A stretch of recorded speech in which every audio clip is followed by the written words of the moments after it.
Oh yes. Government motions.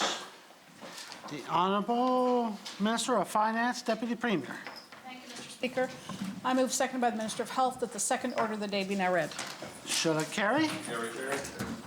Order number 2, consideration of the capital estimates in committee. Honorable Minister of Finance, Deputy Premier. Thank you, Mr. Speaker. I move, seconded by the Minister of Health, that this House do now resolve itself into committee of the whole House to take into consideration capital supply to Her Majesty. Shall I carry? The Honorable Member from Pignish Palmer Road, Deputy Speaker, to chair the Committee of the Whole, please.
The House is now in a committee of the whole House to consider the grant of capital supply to Her Majesty.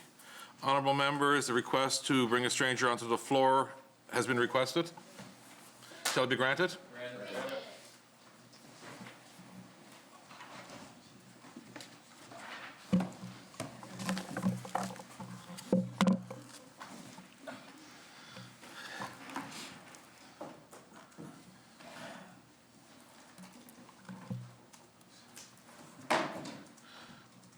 Good evening. Would you please state your name and title for Hansard? Gordon McFadgen, Assistant Secretary to the Treasury Board. Thank you very much. Honourable members, we left off on page 15, capital expenditure for fisheries and communities. That section has been read and it is being debated at the moment. Is there any questions? Shall the section carry? Carry. Total capital expenditures, fisheries and communities, 25,000. Shall it carry? Carry. We're now on page 17, capital expenditure, health and wellness. Equipment. Appropriations provided for technology upgrades. Technology upgrades, $10,563,600. Total equipment, $10,563,600. Tyne Valley Sherbrooke. Equipment purchases are planned then? In this particular section, we have we're going to acquire two pieces of technology: the electronic medical record and the access technology. Tyne Valley Sherbrooke. Okay, thank you, Chair. So the electronic medical record, that's really good to hear. So has the RFP been awarded then on that? No, the vendor has been selected, and they're currently negotiating with the selected vendor. Tyne Valley Sherbrooke. Okay, so can you give us an idea of the timelines then for that actually to start to be implemented, the initial stage? Based on the cash flow in the budget, it's this year, or the 2021 and 21-22, they anticipate it being available by March of 2022. Tyne Valley Sherbrooke. By March of 2022 for the EMR, sorry. Correct. Tyne Valley Sherbrooke. Okay, so will the whole thing be implemented all at once? I thought it was going to be a staged process, was my understanding, but perhaps I'm misunderstanding how that's going to work. I'm definitely not an expert in the particular technology, but I believe once they buy it, they kind of get it configured. It will be rolled out to the masses, I guess. We have between the rest of this year and all of next year, I guess, to meet with the stakeholders and the groups that will be using them to get the solution up and running. Tyne Valley Sherbrooke. I'm honestly surprised by the March 2022. I mean, there's obviously already been a lot of stakeholder meetings around this. It was my understanding this was going to happen much sooner than that, at least a year, if not within the next few months, that we would start to implement pieces of this. So I'm just very surprised to hear that. So nothing is going to happen with the actual implementation for in 2021? I think what I had indicated is that it would be complete by March of 2022. Okay. So I can't be honestly say whether or not it rolls out in pieces or to segments or to sectors. I don't have that information. Tyne Valley Sherbrooke. So how much money is budgeted then for the EMR to be used then in 2021? For 2021, initially, they had a $7.5 million budget in the current fiscal year, of which they only plan on spending $2 million, and then the remainder gets spent in the next fiscal year, approximately $7.5 million. Tyne Valley Sherbrooke. So why were those timelines pushed back so far? As I understand it, they're having they're negotiating with the vendor to make sure that they get exactly what they want, and of course, COVID happened during the time, and some of the team that is responsible were not available to keep the project moving as fast as they had hoped.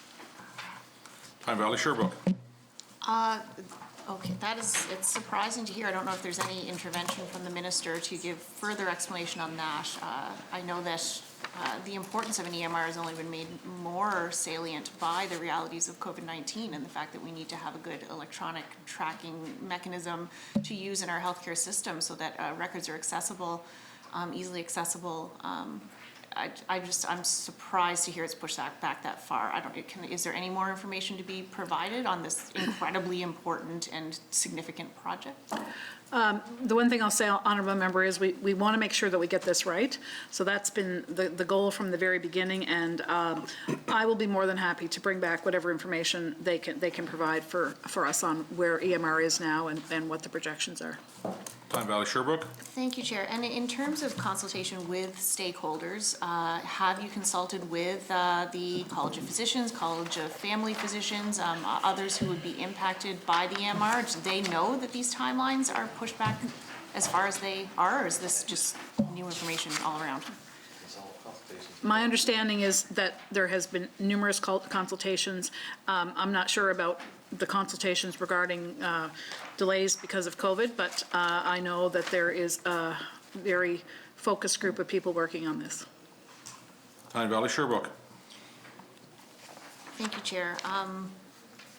It's disappointing to hear that it's been pushed back, especially because we do have practitioners doing more work, let's say doing online or telehealth, these sorts of methods. There's new methods that have been implemented very quickly for good reason because of COVID, but all the more reason that we are keeping the EMR project at the forefront so that any new methods or approaches that are being implemented, like telehealth, are able to link, the practitioners are able to link effectively with the EMR as they're implementing new approaches. I mean, it just seems like we're missing the boat here on making sure that this is all going to flow and work appropriately. Some things had to be implemented quickly because of COVID, but now we're saying this can't happen because of COVID, and I don't quite understand why that would be the case. There's been a ton of stakeholder consultation, as you say, before COVID.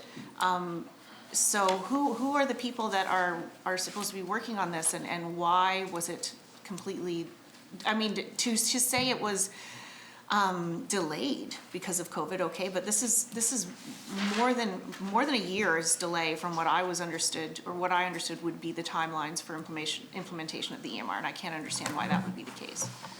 I'll be happy to forward your concerns. Tyne to the Valley Sherbrooke. department. Okay. And I would also, I guess, like to know who all has been consulted on this and what the timelines are for that, because I think it's my understanding that it's not just me who had an expectation that this would be done much sooner, but all the partners involved have also expected this to be done.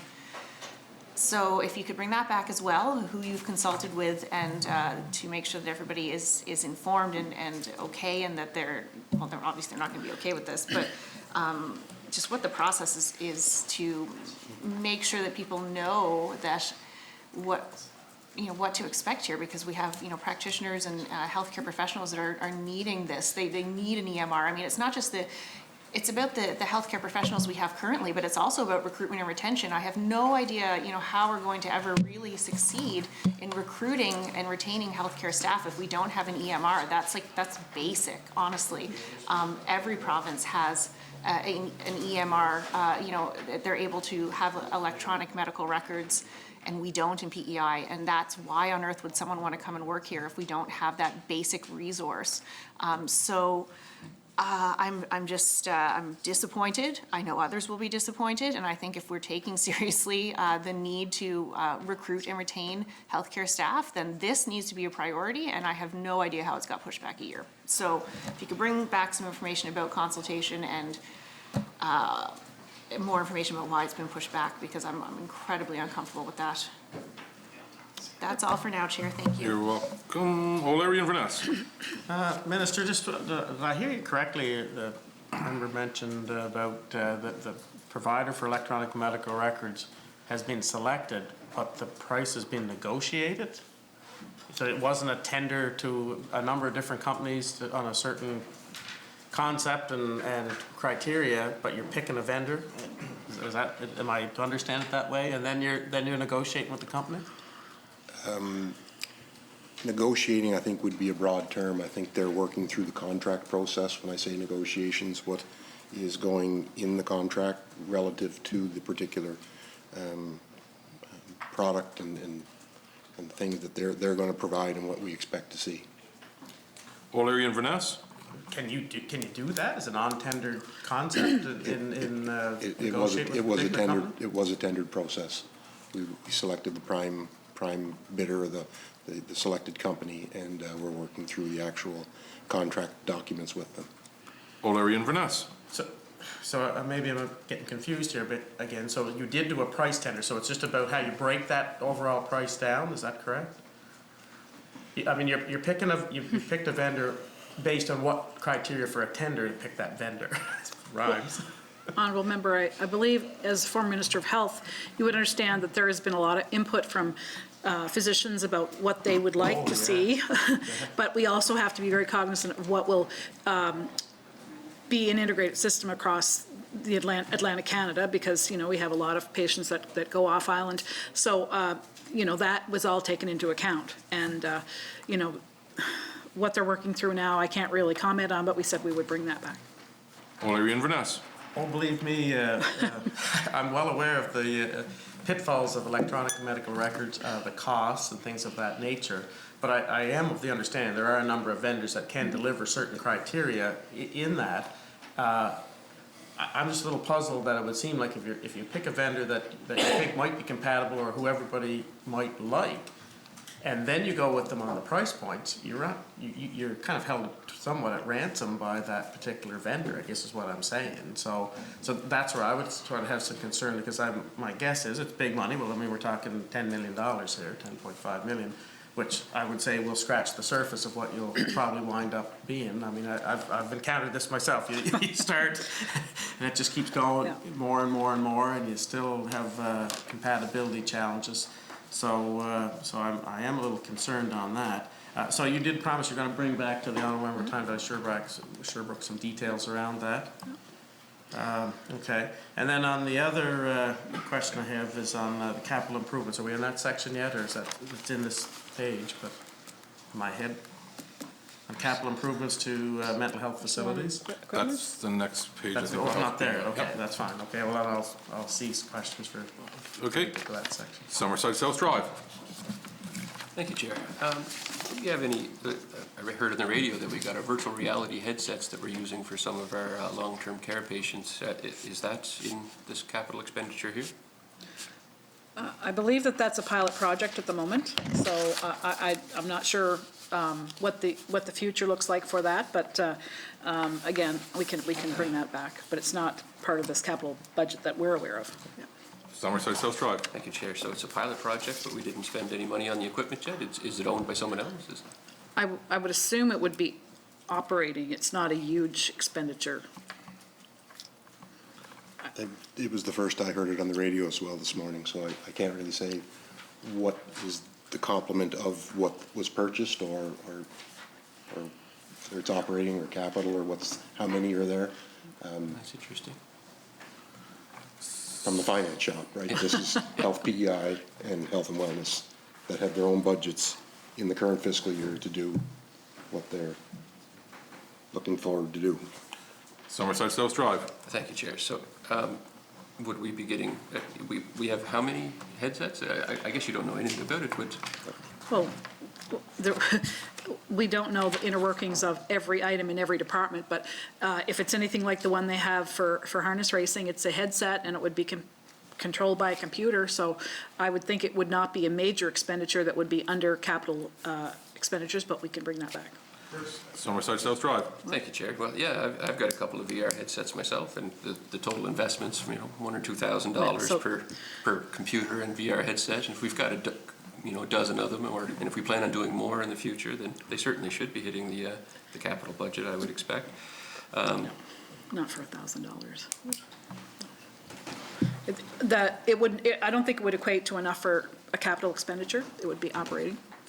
Summerside South Drive. Thank you, Chair. So if we buy a group of things worth $1,000 and there's 50 of them, that's $50,000. So would that hit this budget here then? But we don't have any idea. Well, as I said, our honorable member, my understanding is it's a pilot project, so we'll see how that goes, and we would have to go back to health to find out. I don't think that there's an anticipation of moving that forward in this particular budget, so we can bring that back. Summerside South Drive. Thank you, Chair. Yeah, I'm a bit of a VR aficionado, and particularly the health benefits of it. They can help dementia patients, and there's social aspects of it where you can get such immersion that people feel like they're hanging out with each other even though they're not. So do we know what kind of programs are being used within these VR headsets now? We do not, honorable member. Summerside South Drive.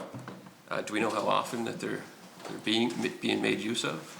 Or I think we commented earlier that we weren't aware of it until we heard it on the radio today, so we're the finance department, but if it's part of the capital spend going forward, I'm sure the department will bring that back. Summerside South Drive. Thank you, Chair. So what you're telling me is it's the health department, they've got an operational budget, they probably use their own funds to do that, and in the future, if the pilot project's successful, it might hit the capital budget.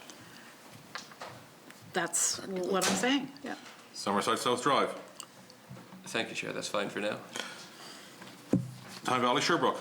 Thank you, Chair. So just so that I'm not making any assumptions here, so the budget forecast was about only half really of what was expected last year. So is that because of the EMR, or are there other reasons why? You go ahead, Gord. Yes, it's due to the delay in the EMR project. Okay. Tyne Valley Sherbrooke. Okay, I just wanted to make sure that there weren't other things there that I was missing. I do know that, I touched on this earlier before, that there were some new technologies that were implemented in health due to COVID.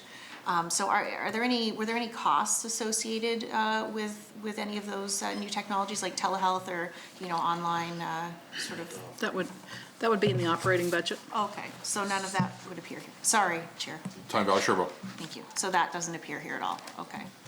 There, it didn't require any equipment, new equipment at all. Oh, go ahead. Oh, I think there's a line in the current forecast for Health PEI, once we get to that section. Oh, okay. Tyne Valley Sherbrooke. Nope, that's good. That's all. Thank you. Shall this section carry? Chair. Question, Leader of the Opposition. Apology. Thanks, Chair. So I'm looking back at the last debate that we had here in this House on the operational budget when electronic health records came up, and there was over $18 million set aside. And I realise we're talking about the capital budget here, but there was a very interesting and lengthy discussion that went on between the Minister of Health and Wellness and various members of my caucus at that time.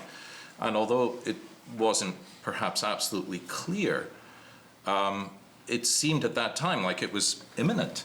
And I remember going to an event with the minister in the hotel, the Holman Grand here, where one of the presenters was a physician who had been working on EMR. It was her specialty.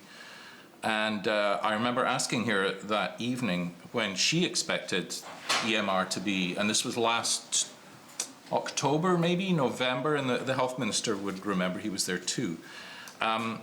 And again, I was left with the impression that it was going to be imminent. So I'm wondering whether the health minister can explain why last July when we debated this, and then at that event that we both attended where there was a clear inference that it was going to be imminent, that we're going to have to wait till March 22. Well, the debate in July would be the operating budget. Yep. We're speaking about the capital investment for Yep. EMR, and we want to make sure we get this right. There've been 2 or 3 runs at this now. Yeah, more than that.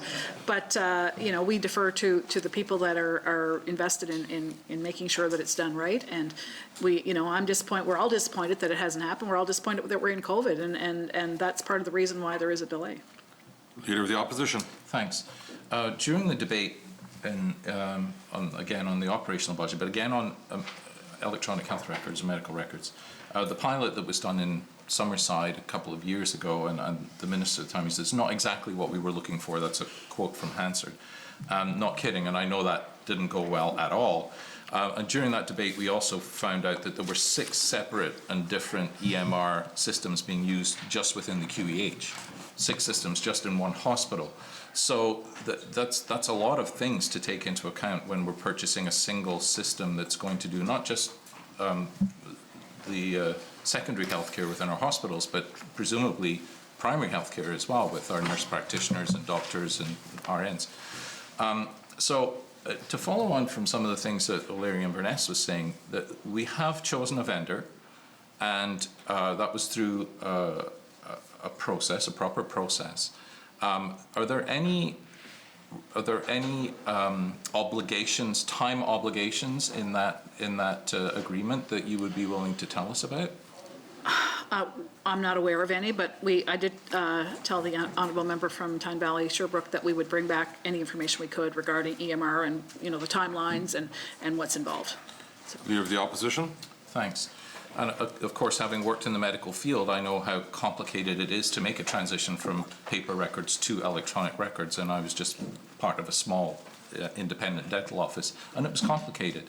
So I'm not surprised that this takes time. I understand that.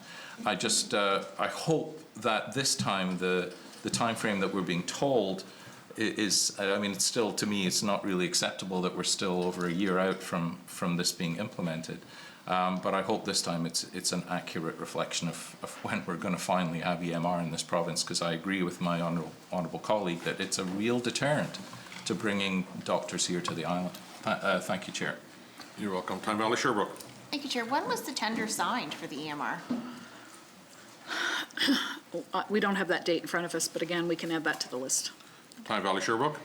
Okay, it's my understanding it was January, but you don't have that date in front of you. But if it was January, that's a considerable amount of time that we're still waiting to work out the final details to even get started on the actual work of the EMR.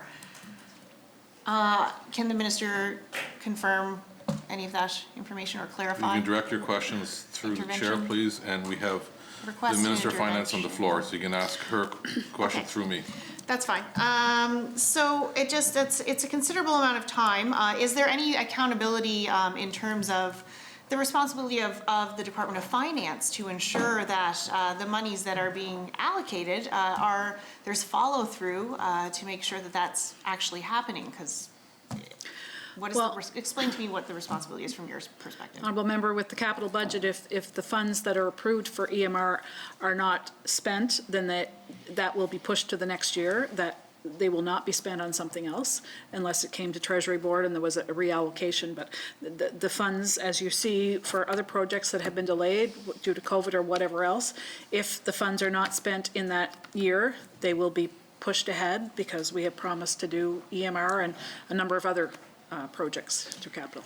Time Valley Sherbrooke. Thank you, Chair. So I asked that just so I can get an understanding, because as I sit here, I'm trying to figure out, how do we understand this budget? How do I, as a member of this House that needs to, decide whether or not I want to support this budget, how do I rationalize things like this where I'm hearing, this is just pushed back, it's taken a long time, it's gonna take a long time, it's gonna take much longer than expected. I don't know why, I can't tell you why. This to me is it's so important. And, as my colleague, as the leader of the opposition said, we're not talking about a small delay here. It was imminent. That's what we were told. And, to now hear that it's being pushed back to March of 2022, and I don't know, I just don't know how to just go, oh, well, okay, sure, because the implications of this are significant. So, I guess I will await the information being brought back, but I find this frustrating. That's all, Chair, thank you. You're welcome. Charlottetown West Royalty. When did you know about the delay?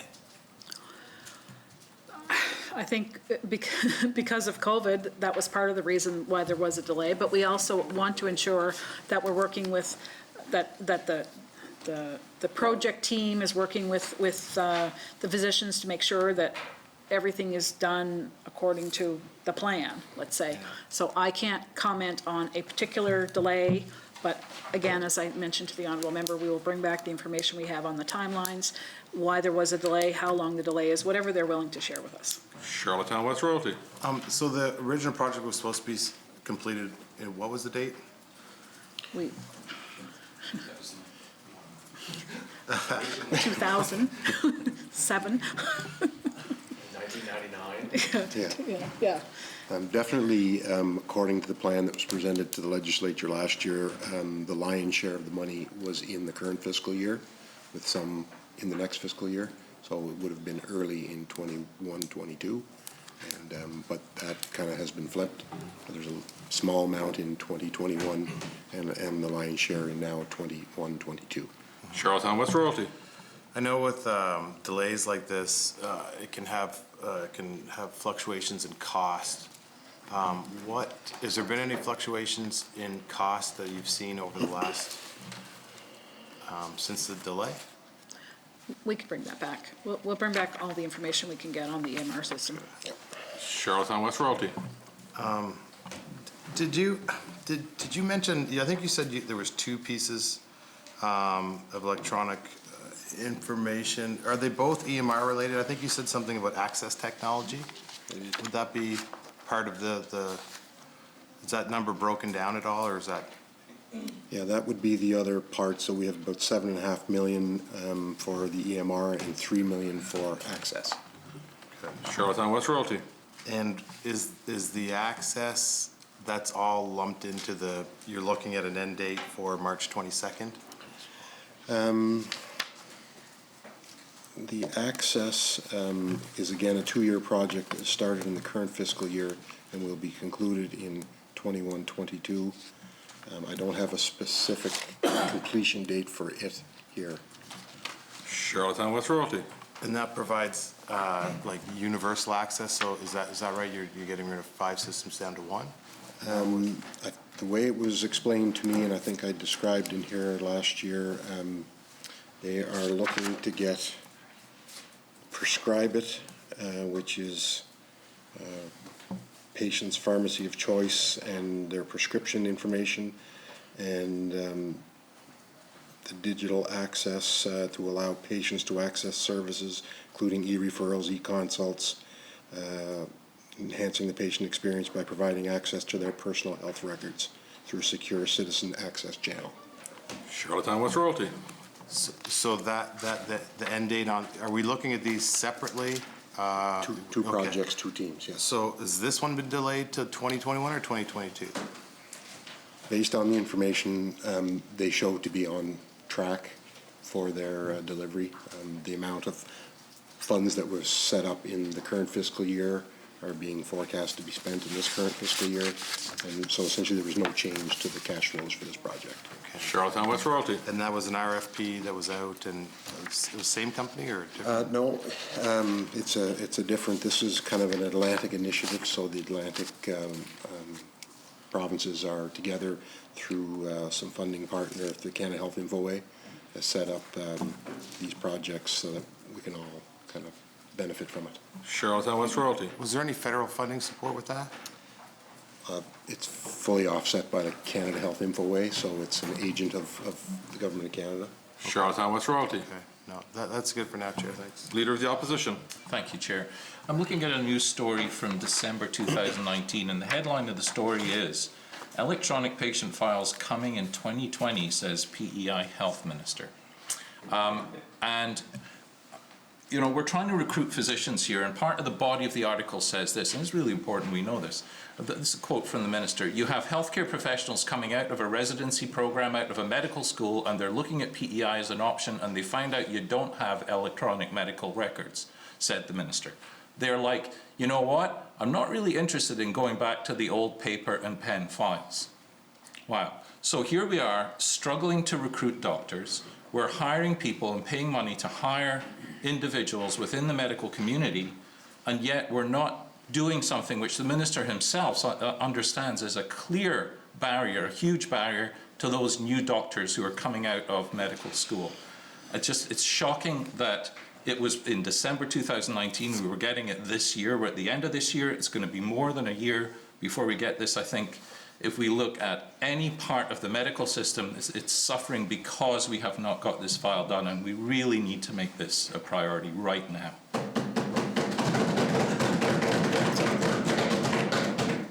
Mermaid Stratford. Thank you, Chair. So I will just jump off of the Honourable Leader of the Opposition's question there, and I will ask... No question. Well, not a question, sure, statement. Sure. So I assume every department has a strategic plan. So my question is the delay in the medical records software, what does that do to the rest of the strategic plan for this department? That's a question that I'll have to put to the department and bring back to you. Okay. Mermaid Stratford. Do you have a timeline on when you'll have an answer for that? I'm sure they're listening this evening, so I will circle back with them and let you know. Mermaid Stratford. Is there a computer printout of this department's capital budget that can be provided to the members? Similar to what we received from the Economic Growth, Tourism and Culture? We'll put that request in.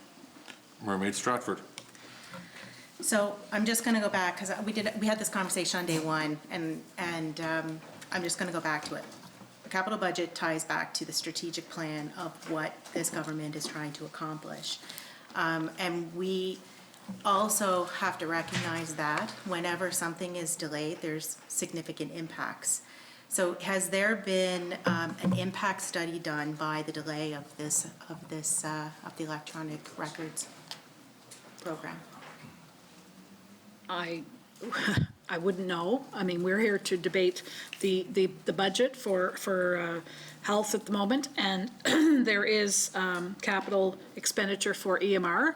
We know that some of it is going to be pushed to the next year because it did not happen. That's really the only thing that I can comment on right now, but I said we would bring back the information that we can get from the department about EMR, what the delay is, what the timeline is, and why. Okay. Mermaid Stratford. Thank you, Chair. So the delivery of electronic medical records ties into the strategic plan of the Department of Health and Wellness. Correct. I'm right in saying that. I'm assuming that there's a strategic plan.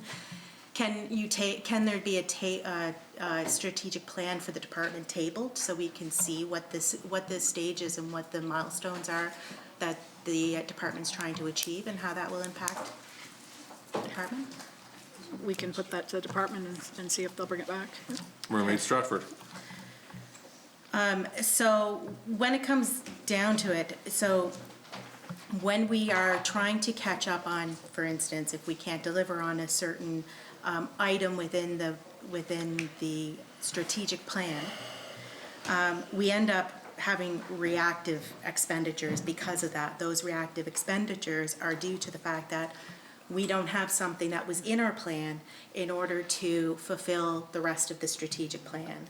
My assumption would be that the records that the EMR would tie into our recruitment, as the leader of the opposition has stated. What other items within that strategic plan does the EMR tie into in order to make sure that we're actually accomplishing what this department's trying to accomplish? Well, Honourable Member, I'm not in the Department of Health, but I would say this has tied into the strategic plan now for probably 20 years. And there have been 2 or 3 or 4 or 5 runs at trying to get this right, and we want to ensure that this time it is done right, and we picked the right system that is going to be compatible with all the Atlantic provinces and that works the best for our physicians here in PEI, and it does tie into recruitment. That was one of the first conversations that was had with Treasury Board when this came forward, was the importance of recruitment, and it continues to be. And as I said earlier, I will bring back whatever they have regarding EMR, the delays and the timeline. Okay. Mermaid Stratford. I appreciate that.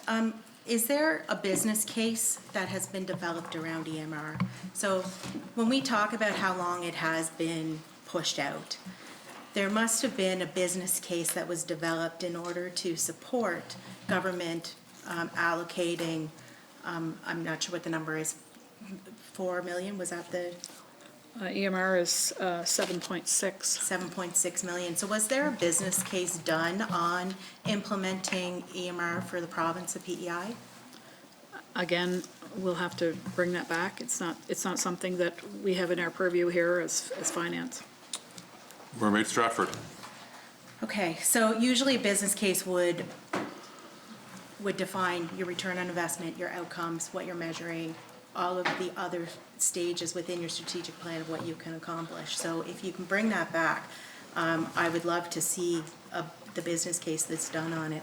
And again, I'll just reiterate what I said in the first day, and when we were going through economic growth, tourism, and culture, it's really hard when you have one line for $20.1 million, when you have 4 lines and basically it's times 2, so we have 2 lines to go by, which is why the supporting documentation is so critical. And I've heard the honourable members and my colleagues state this, but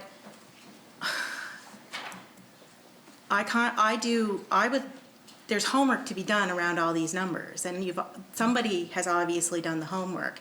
I would have loved if that homework had come to the House so that the members that are actually supposed to vote on this money could actually see what the research was that you had done, Minister, in order for you to put that into a capital budget. That's fair, right? Well, Honourable Member, as you know, that's something we do with the operating budget. That's something that's new and never been done before, and I'll be quite happy to bring it back to the department to see if it's something that we can do for the capital budget as well, and how onerous that would be. Mermaid Stratford. So, do we have a timeline of when you'll be able to bring the outstanding numbers back? And from, I believe yesterday, there was also outstanding requests. We do have some returns here from education. So, Okay. again, once we contact Health Department and see what they have to say, we'll let you know. Okay. Mermaid Stratford. And just for the record, Chair, so that, maybe we have the information when we actually go through the numbers in the first place, if we could also contact Health PEI, Justice and Public Safety, Transportation Infrastructure and Energy, Social Development and Housing, so that we can actually have the information that we would legitimately ask and have a right to know whenever we're going through those numbers, prior to us going through that numbers, so that we don't have to ask for the information to come back afterwards, because we're going to ask for it anyway. Let's just put it all out there in the table so that everybody has access to the same research and the same knowledge as we go through it. That would be great. Thank you, Chair. You're welcome. Appreciate it. Charlottetown Brighton. Thank you, Chair. Well, I have similar concerns with the amount of information being presented here, and it seems perfectly reasonable that the Minister of Finance doesn't know every little detail of health, for instance. I want a little more why the Minister of Health, who is also present, doesn't have that information, but be as it may, it seems to me that we have a really large budget amount, and apparently it's quite critical to the function of health system.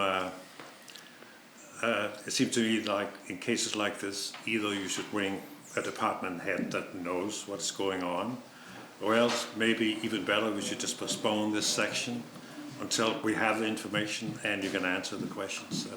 What we have is just not reasonable just to brush all the questions away with, I'll bring it later. That's Thank you, member. my humble opinion. Tyne Valley Sherbrooke. Thank you, Chair. So, yeah, I feel the same way as my colleague, that I just wouldn't be comfortable passing this section at this point. Can I request or put forward the request that we hold on this section until all of the information comes back? Honestly, it's a lot of information, and there'll probably be more questions based on the information we get back. It's too much. Honourable members, the request has been made to hold this section of capital expenditures for health and wellness until information is brought back. Is that the pleasure of the committee, or shall this section carry? Carried. Okay, so I'm going to have to see a show of hands. So I'm going to ask those who want to put this section on hold, and we'll move forward until other information comes back. Please raise your hand.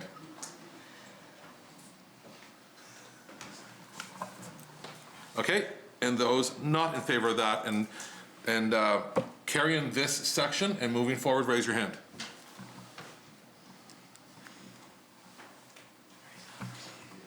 Okay, so we're moving forward. This section is carried.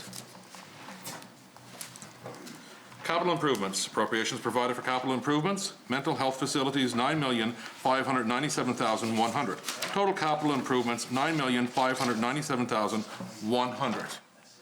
Questions? Shall this section carry? Tyne Valley Sherbrooke.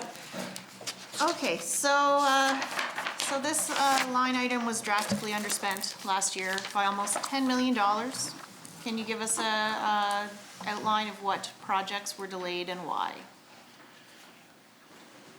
This line represents the mental health campus solely. So they were in the planning stages and through city council approval, as I understand, for the particular project. Tyne Valley Sherbrooke. Thank you, Chair. So I think we have to stop talking about the city council, the city rezoning as a main reason for delaying this project. That was passed, and that actually is my understanding, and I've yet to be corrected on this if I've been misinformed, but that process was started in May and was completed within a few months. So to suggest that that was a huge delay on this project is simply inaccurate. When is the expected completion then of the mental health hospital? It's in the budget until, go ahead. Till the end of this 5-year capital plan. So at the end of this 5-year capital plan, based on the budget that is available, it should be ready by then. Tyne Valley Sherbrooke. The end of the 5-year capital plan. Okay, so beyond this government's mandate is where we're putting this right now, essentially. Why? It's a campus, member. It's not a couple of mobile homes. It's a campus. We're already started. We have 2 projects that tenders are for an 8-person social housing and day program facility and a 12-person women's addiction extended care residence, Lacey House.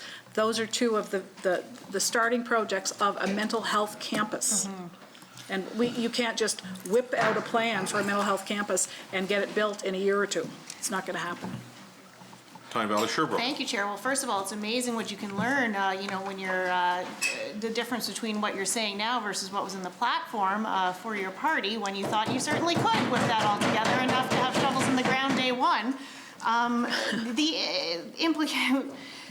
Comparison to, I don't even want to touch that, what you just said about comparing to, I don't know what you just said there, that was awful, but no, I'm not quite finished. The blueprints for Lacey House and the other community program facility were already complete by the time when this government came into power. So we're only just seeing shovels in the ground on that now. But I want to be clear, I actually was speaking and asking questions specifically on the mental health hospital. It is a campus, that's correct, of which the hospital is a core component. No one is suggesting that you could whip that together overnight, but this has been a project that has been ongoing for years and is absolutely critical. So do we have an intervention? I heard somebody talking over there. Tyne Valley, Sherbrooke, you have the floor. I see. Okay. So I think if there was an intervention, I would certainly welcome it. But should there not be a formal intervention, I would like to continue since I have the floor. You can continue. You do Reasonable, have the floor. Thank you. So to go from shovels on the ground, day one to now 5 years out before this mental health hospital is built, can someone tell me why it's going to take that long to build this hospital? What is the delay? Honourable Member, first of all, I think it's already been mentioned in this House that we thought the project was further along than it was, and when we actually took government, we realized that it was not. There were still permits that had to be dealt with. There still had to be negotiations with the city. You can't just snap your fingers and make it happen. And we are working very hard to ensure that we get the first two components of this mental health campus completed, but we also look at this as a 5-year plan, and I don't think that is an outrageous amount of time when you're looking at a campus. Tyne Valley, Sherbrooke. So I'm hearing a lot of, can't snap my fingers or wave a magic wand. I've heard that before too. If you want to put together a plan for the mental health campus, and in particular the mental health hospital, which is the piece I'm asking about specifically, you need to have the resources in the team to actually do that. So, how many people are actually working on pulling together that particular part of it? We need the plan, we need the blueprints, we need that ready so that you can get shovels in the ground. Is that going to take 5 years? It's 5 years till completion. Okay, so when? Tyne Valley, Sherbrooke. Thank you, Chair. So when is the projected start of the build on the mental health hospital? That's, do you have that, Rod? Based on the information provided by the department, they are planning on construction commencing in February 23. Tyne Valley, February Sherbrooke. 23. Okay, so that's quite a ways off still. So we're still talking years. So all of the zoning has already been, well, it'd be on the next election, exactly.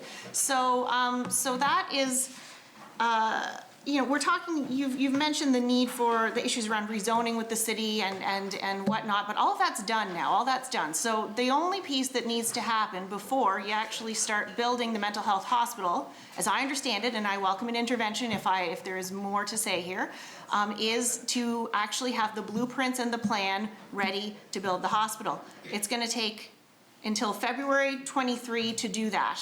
Why? We'll bring that back to you, Honourable Member. Tyne Valley, Sherbrooke. I'll let someone else ask some questions, Chair. Thank you. O'Leary, Inverness. Minister, I'm sort of along the lines of Tyne Valley, Sherbrooke here. I mean, once again, yeah, you can say that it wasn't as far as long as you had thought it was, but the reality is that permits. No, I disagree with that. I've seen plans and blueprints when we were in power. It's just a matter. But I might also add is that it's been mentioned in the House before, maybe you can confirm this from a budgetary perspective, that the new psychiatric hospital is actually going to be a smaller bed facility than the current one. Is that correct? Yes, I believe so. O'Leary, Inverness. So I guess I'd have to question what's the rationale from a financial perspective. Is that because of finances, the capital budget, you don't have the money to build it big enough to what it is even currently, or to potentially meet the needs in by 5 more years? Honourable Member, we're not replacing it with an asylum. We're replacing it with a mental health campus. So there are going to be a number of components. So whether you actually need to be in the hospital versus assisted living or social housing and day program facility, there are a number of components to the mental health campus. And so for all intents and purposes, there will be more beds, but they will not all be housed in the hospital. O'Leary, Inverness. But isn't there an anticipation that there could be more? I mean, our population is growing. I mean, you could extrapolate that the reality would be is that there'll be a certain percentage of those people might require mental health services and psychiatric services and things of that nature. So it would seem to me a bit short-sighted to make it smaller. I certainly could go with the argument you're making it bigger on the psychiatric hospital side of it. And the campus is going to add a bit more, and that sort of makes some sense to me. But it doesn't when you're not even starting off making it the same size. So I just kind of question the vision and would question whether it's financial. I mean, maybe you can clarify that. There's no issues with money here, is what we're saying, right? It's not my understanding it has anything to do with the finances. It's the project by the Department of Health or Health PEI to make this a campus, and that there'll be a number of different services offered, not just hospitalization. So, and also a transition from hospital to, one of the other facilities in the campus. O'Leary Inverness.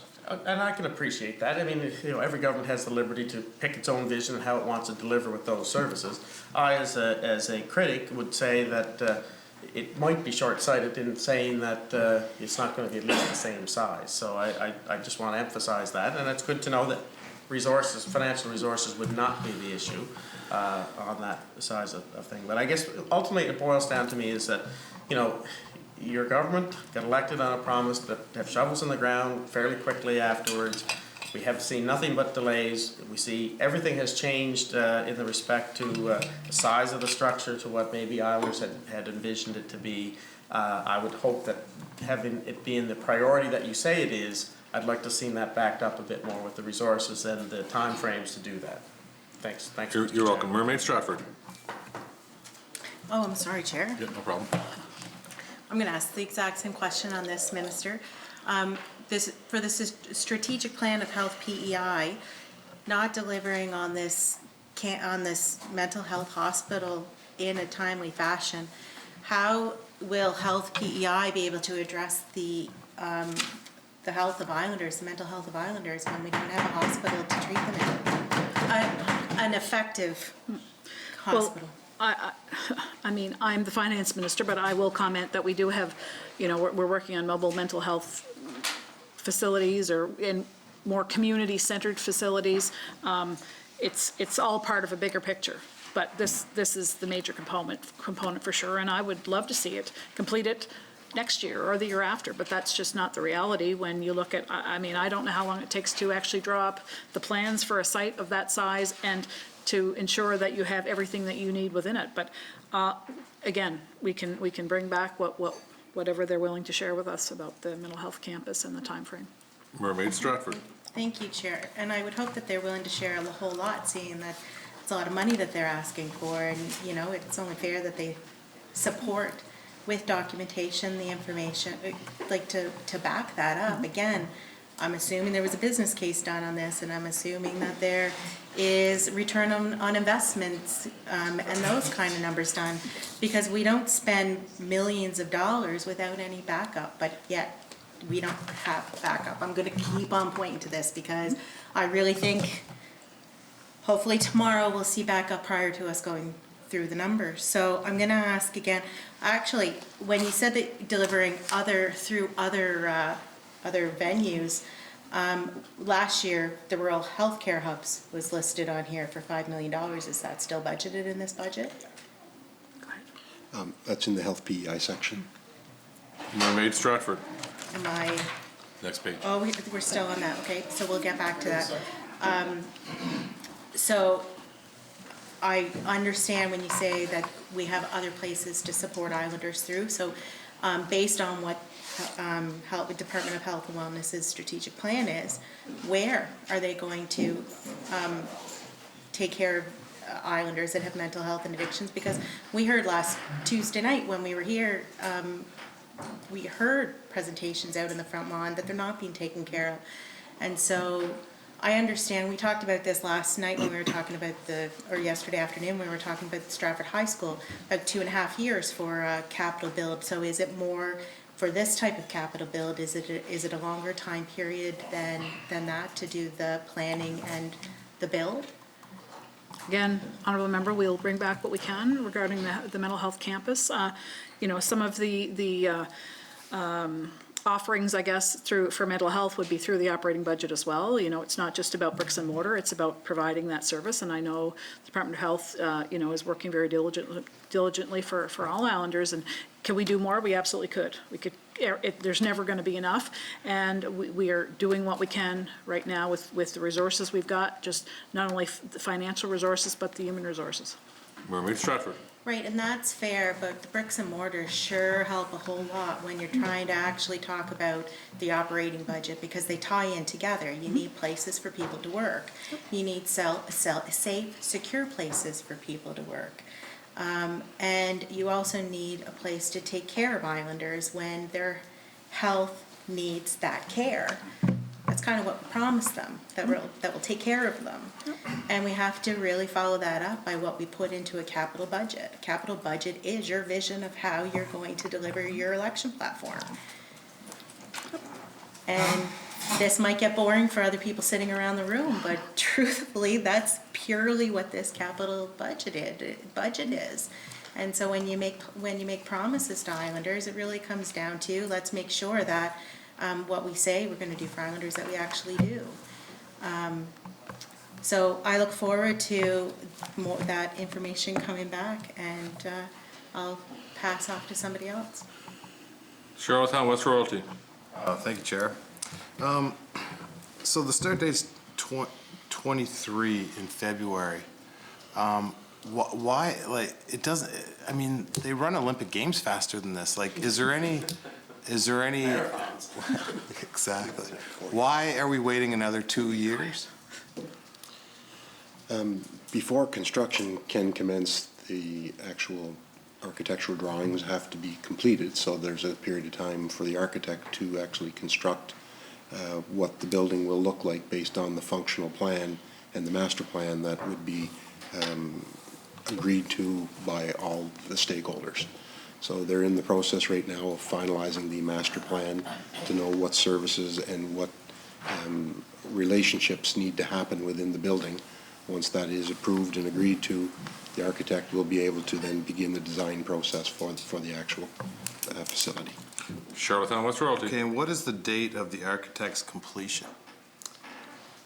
That RFP hasn't been called yet, so it's a little premature for me to tell you what the completion date would be. Charlottetown West Royalty. So then how do we have a start date of February 2023 when we don't have?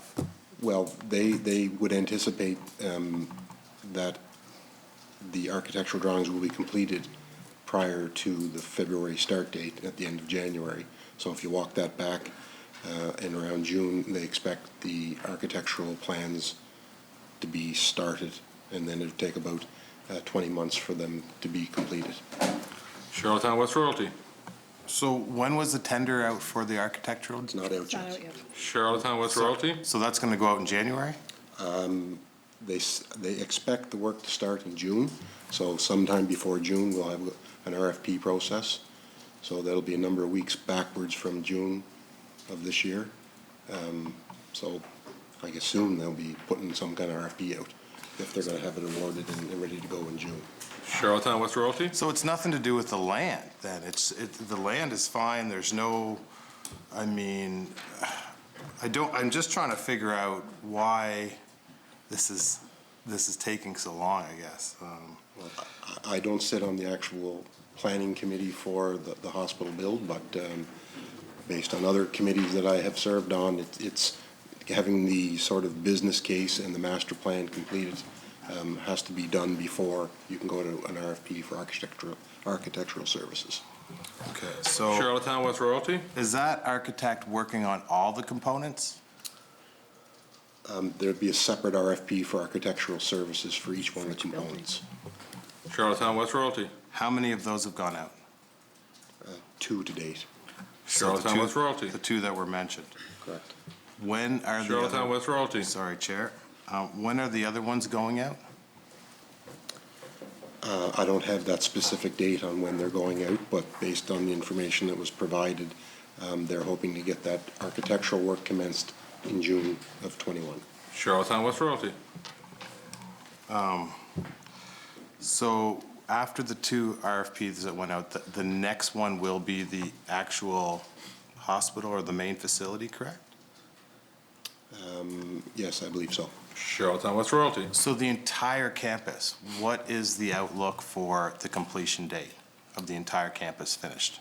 The hospital is the biggest and most complicated part of the campus, so it will be started first and finished last, and the other components will be going on at the same time.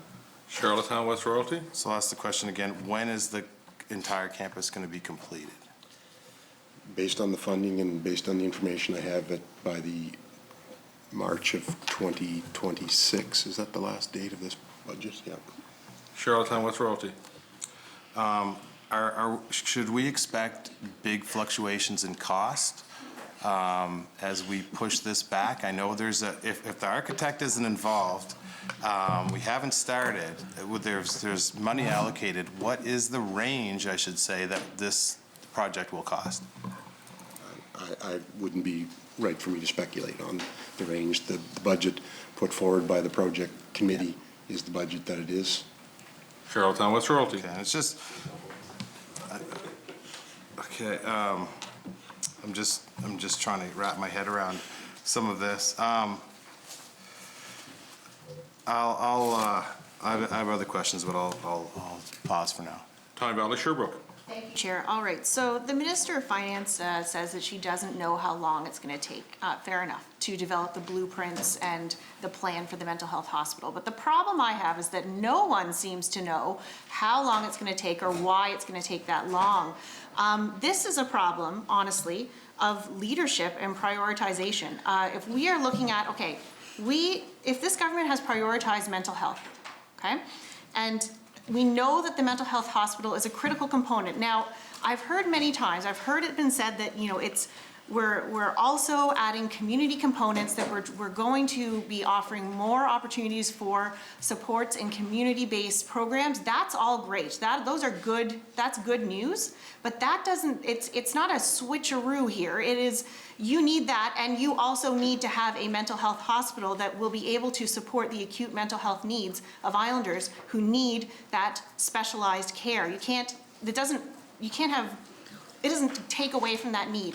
So if mental health is a priority, and we know that that is something that's been stated by this government, and it's going to take 5 years to complete this mental health hospital, which is an absolutely critical component of mental health treatment on the island, this is the role, honestly, of the Minister of Health to step in and ask the question, why?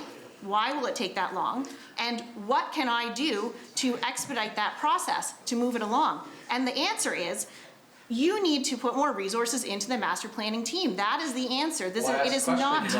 Why would you ask the question? Honorable members, the member from Tyne Valley Sherbrooke has the floor. I am always open to intervention. So I'm actually just, I'm still explaining here what I would like to ask a question about. It is a complex issue, and it's a serious issue. So what I want to get back to is the issue of the blueprints. This is what's taking so long, right? This is why we have to push this back, because it is complex. There are many stakeholders that need to be consulted, and in order to do that work, you need a properly resourced master planning team. If you put more resources into that master planning team, this could get done faster. So when you ask me, can I approve this capital budget that's going to delay the building of a mental health hospital for 5 years, and there's no clarity as to why, and in fact, I know the answer as to why it's taking that long, and it doesn't have to take that long. I have no idea. So how do I do that? How do I approve a budget that's extending something for 5 years that absolutely does not have to be extended for 5 years? Honourable member, if you are listening, the expert I have on the floor with me had just said the RFP will go out for the architect. We are told in June. It takes 20 months for that to be completed before they start building.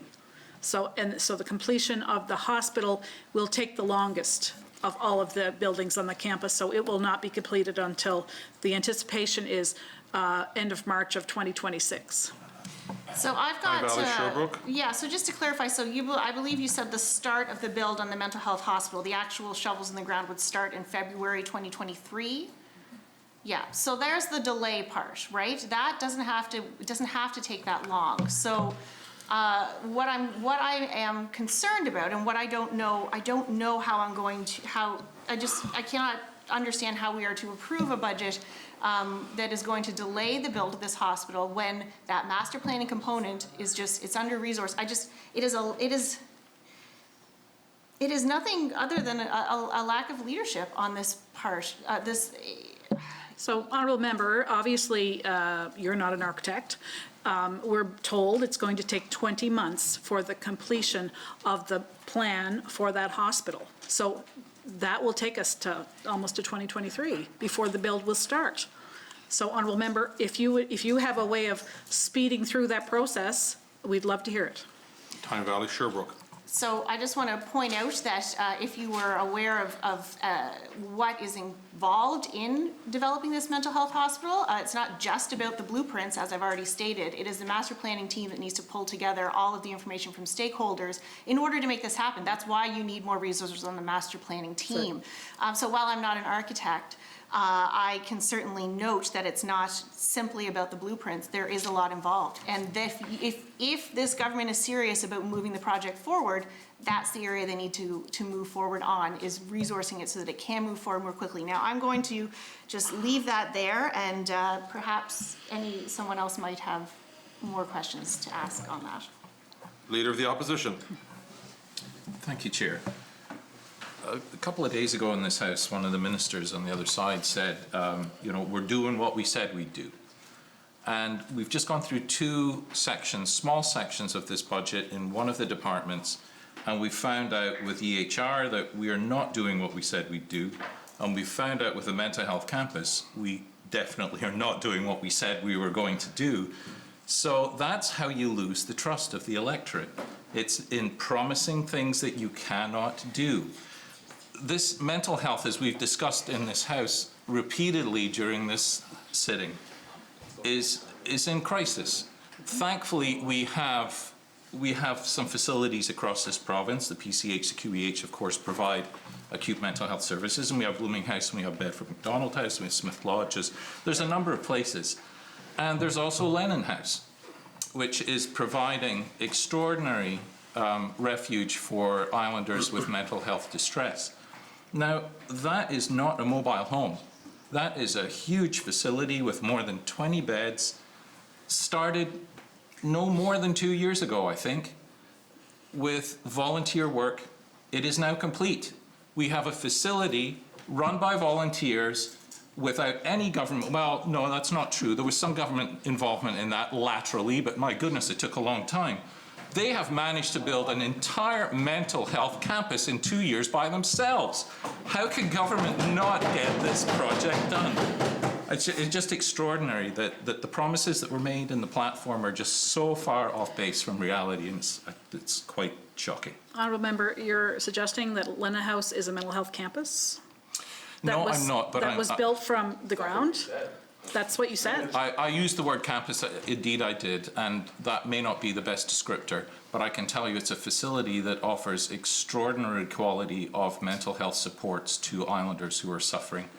And whether or not we're going to argue over semantics of how we should describe it, the fact is that it got up and running in 2 years, and the promise to have shovels in the ground on day one for a mental health campus, which is still 2 years away from even being started, is just a shocking betrayal of islanders.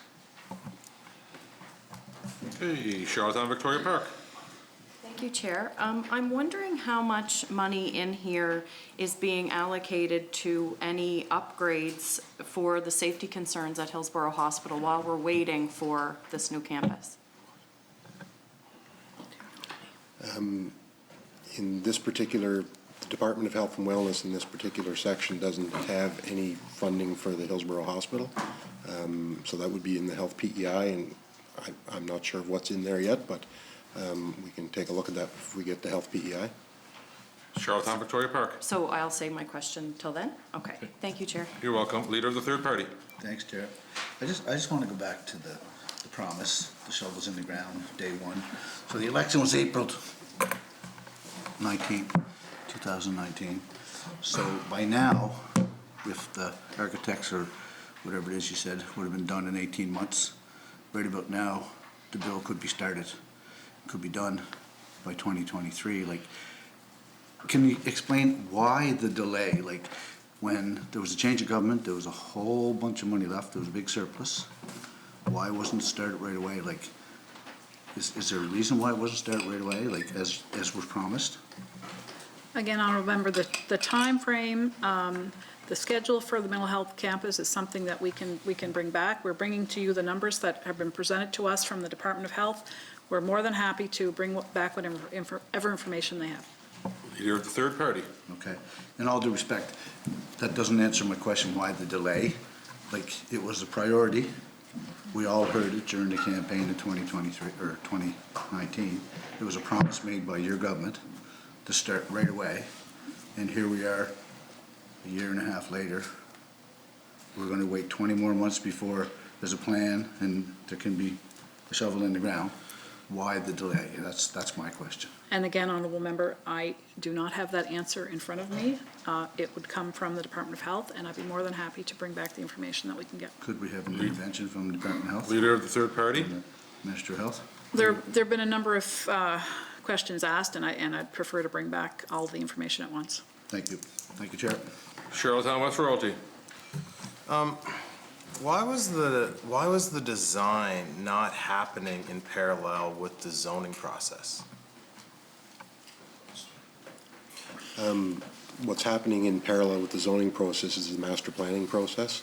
So what actually needs to go in prior to engaging the architect.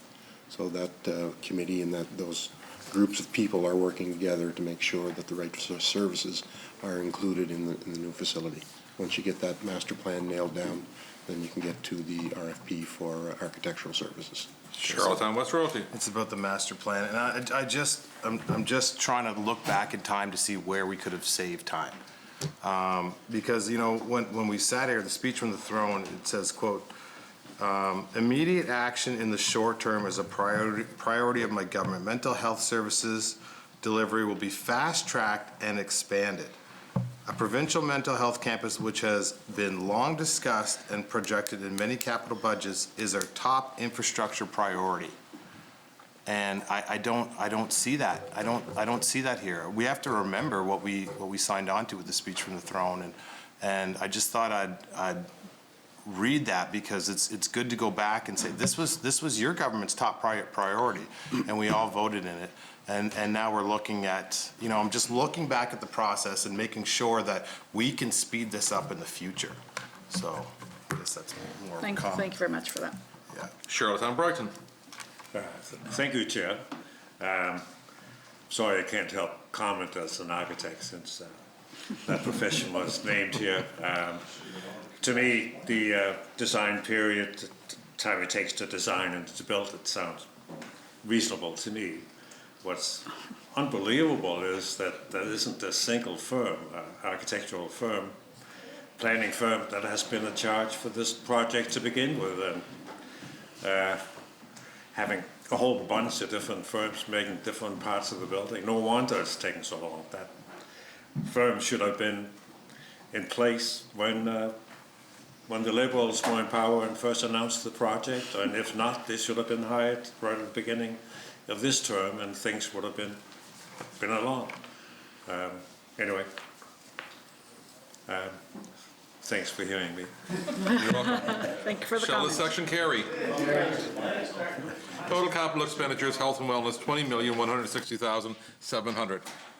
Question from Summerside Wilmot. Thank you, Chair. I'm just wondering if this is the section where I would be able to ask about the Summerside Wellness Center, medical center that's going to be built? Next section. Next section. That's in the next section. Next section, okay, that's fine, thank you. Total capital expenditures, health and wellness, $20,160,700. Shall it carry?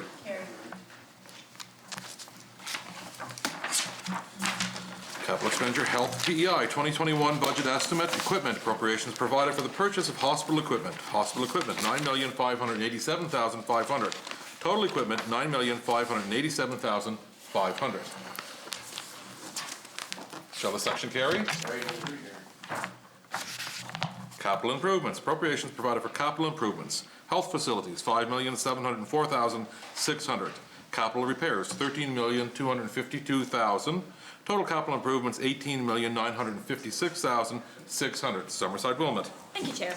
I'm just wondering if I could get some information on the plan around the new Summerside Health Clinic.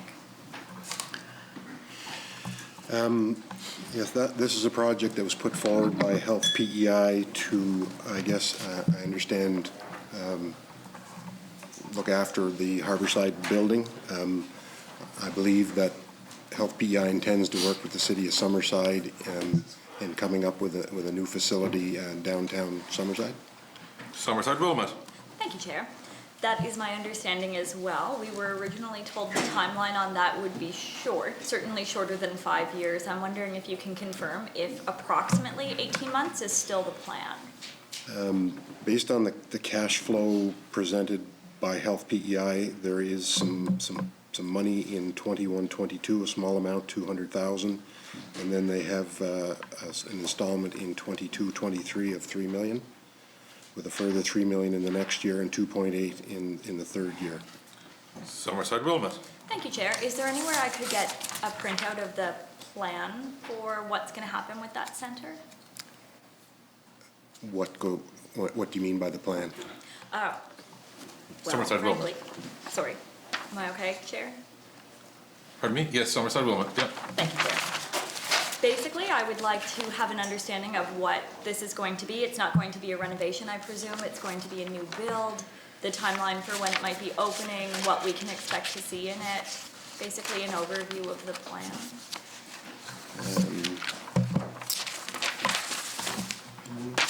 Okay, based on the funding, the project plan is approximately 41,000 square feet, which will include space for primary care, mental health and addictions, the provincial geriatrician program, public health, nursing, and dental. Summerside Wilmot. Thank you, Chair. That's actually a really great answer. I see the Minister of Finance thinks that's really funny, and that's wonderful, but I actually think that's a good answer. So it does sound like this is going to be not just the Harborside Centre that's going to be moving into it, but also the facility that was on Linden Avenue, is currently on Linden Avenue, excuse me. Sounds like they will also be moving in there. Is that something I believe so, yes. Summerside Wilmot. Thank you, Chair. That's wonderful news. And do you have an idea of when that facility is expected to be completed? Well, based on the cash flow, the first part of it is definitely being planned for not 2021, but 22-23. I don't believe that the actual base building in Summerside has been determined just yet. Summerside Wilmot. Thank you, Chair. I'll come back to that. I'm good for right now. Sure. Charlottetown Victoria Park. I'm just going to come back to my question I was asking earlier. I'm wondering how much money in this budget has, with the delays in the building and the extreme safety concerns at Hillsborough Hospital, it's a shame that we would have to put money into that, but I'm wondering if there's any money allocated for that. I'm not seeing any particular project funds for the Hillsborough Hospital in the next fiscal year. Charlottetown Victoria Park. Thank you, Chair. That is extremely concerning. I was just chatting with a neighbor of mine the other day who used to work there but quit because of the stress of working in an unsafe, unhealthy environment. And, you know, not only does it make me concerned for islanders who are struggling with mental health, it scares me for the people working in these buildings and the stressful conditions that puts them under. And so there's nothing at all. Is there some sort of plan to get us through until these hospitals are built? Honourable Member, there's nothing here in the capital budget figures that we have or the notes that Gord has with him, so we'd be more than happy to bring that back. Charlottetown Victoria Park. Thank you, Chair. I'm good for now. Tyne Valley Sherbrooke. Thank you, Chair. I'd like to ask some questions about the healthcare hubs that were mentioned as part of this budget. Is this the right section to ask those questions? Okay, so where will the hubs be located? I believe the thought process now for the Community Healthcare Hub West is in Alberton, and the one in East, I believe, is in in Montague. Tyne Valley Sherbrooke. And are those the only two locations that you are referring to when you're talking about community healthcare hubs? Those were the two projects that were identified last year that there's a little more substance, I guess, to the plan that was presented last year. Tyne Valley Sherbrooke. Can you elaborate on that, what the substance, what else can you tell me? Sure. For the Community Health Care Hub West, the services that they're planning on putting in the facility, primary care, mental health, public health, and home care. Tyne Valley Sherbrooke. Sorry, that was just the west, you said, right? Yep. Can you Okay. tell me the one in the Montague? What's that gonna look like? Just bear with me for 1 minute here.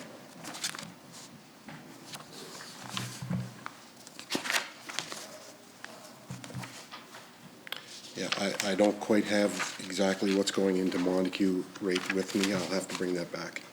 Tyne Valley Sherbrooke. Okay, so, yeah, no, I would appreciate that being brought back. So we're talking about repairing existing buildings then in this case, right? We're not building new facilities? Is that right? Sorry, we're repairing the existing buildings. These are not new facilities. I believe they're fit up of new buildings. Tyne Valley Sherbrooke. Okay, so I was under the impression, first of all, that there's a certain amount in this budget for repairing existing facilities, so that has nothing to do with the healthcare hubs, that's a separate. Correct. Okay. Tyne Valley Sherbrooke. So, that's interesting. So what was the process then to decide that brand new buildings were located for the two hubs? I don't have any information on the East Hub.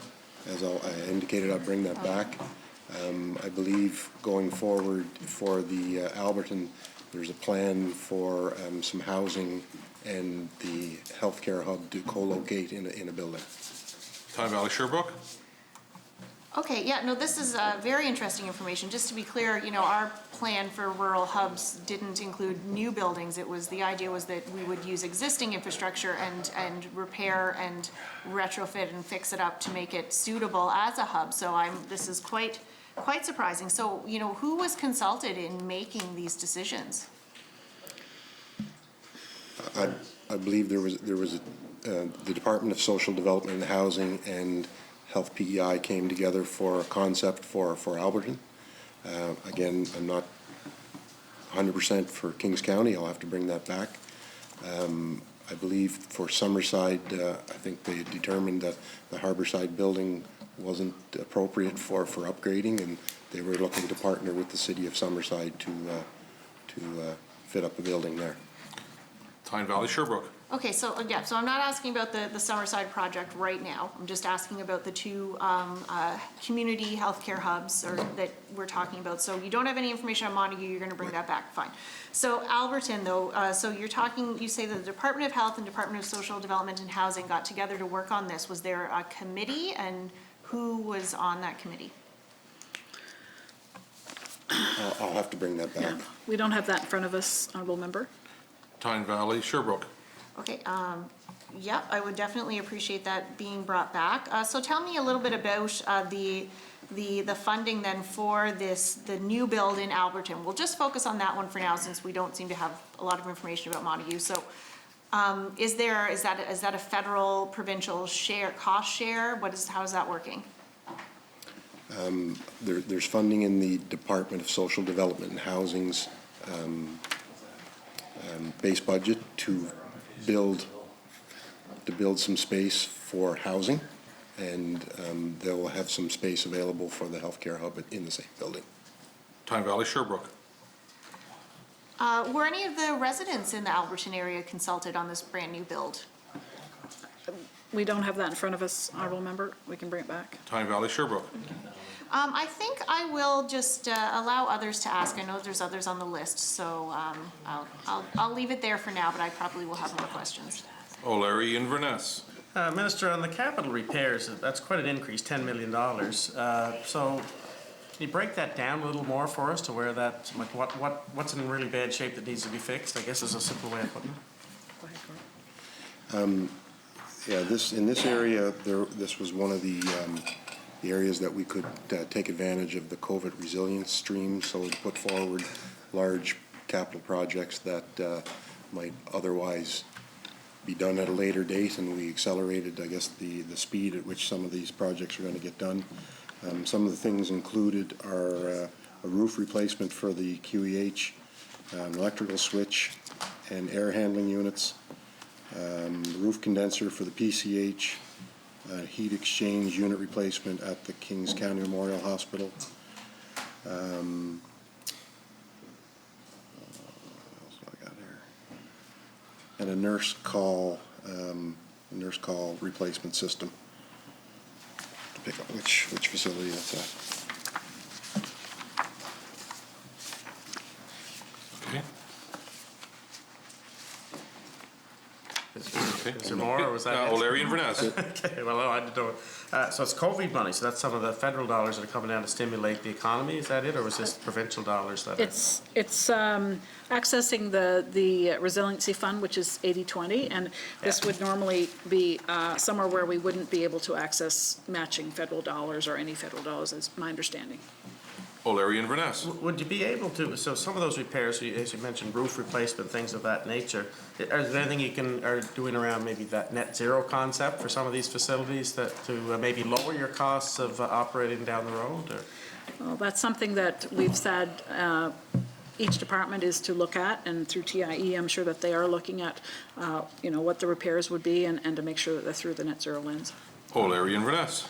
Okay, no, I just, it's a big increase, and I guess obviously if you can take advantage of $80, $20 to fix up some of your facilities, I'd do the same thing myself if that was going to my house, so, but anyway, lucky break for you guys again. Well, That and COVID just keeps on giving. Well, stay tuned. O'Leary Inverness.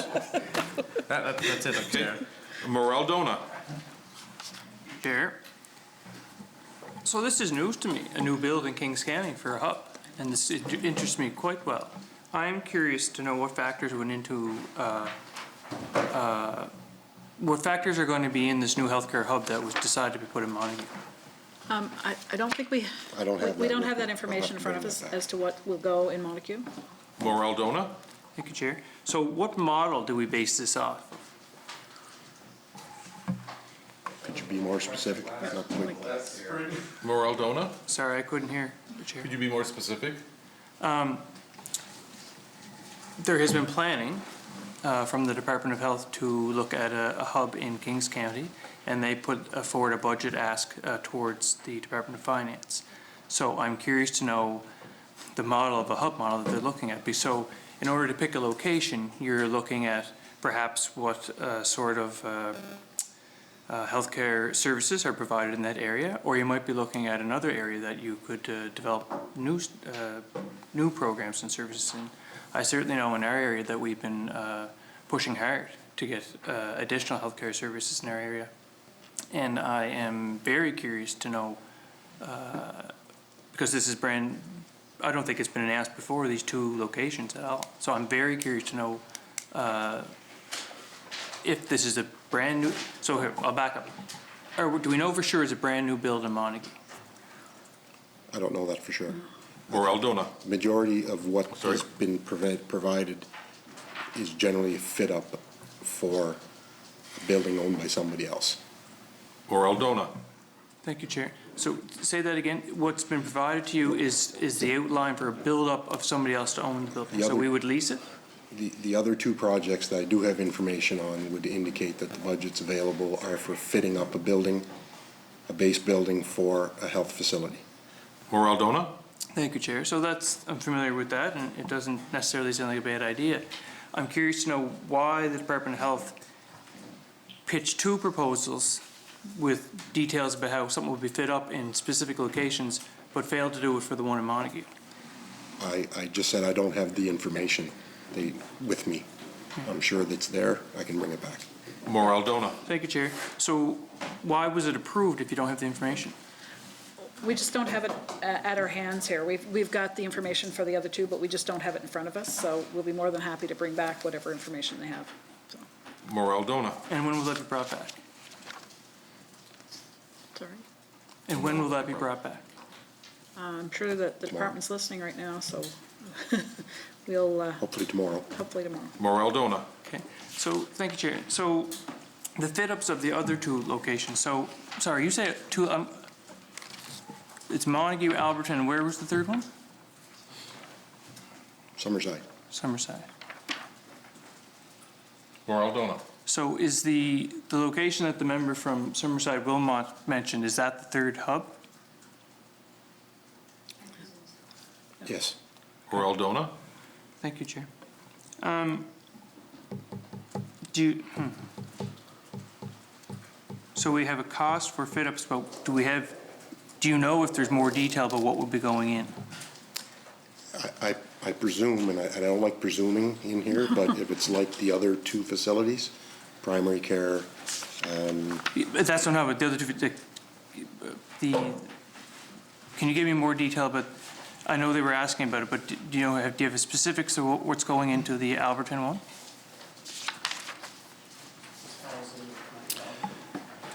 primary care, mental health, public health, and home care.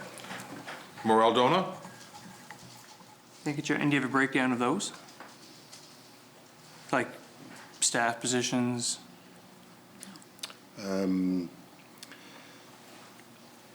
They're talking about space for 5 physicians. Just hold on, 2 5 physicians, 2 nurse practitioners, 2 nurse practitioners, mental health and addictions services staff. You know, 1. They didn't give me a compliment for that. And then public health and home care services, again, with no compliment. Moraldona. Thank you, Chair. So is that information part of the stuff that you're tabling when you bring back? I hope so. Moraldona. Okay, thank you. And are these positions that are coming from elsewhere? Again, based on the information, there is 2 existing salaried physicians. There's 1 vacant position, and then 2 existing fee-for-service physicians. Moraldona. Okay, thank you. So now the Summerside one, what are the positions going in there?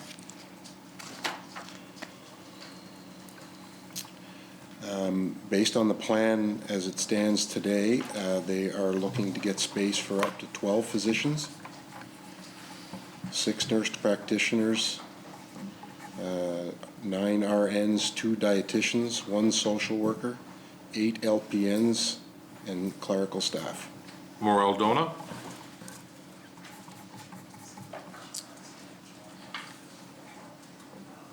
I'm good, Chair. I look forward to the information. Thank you. You're welcome. Leader of the Opposition.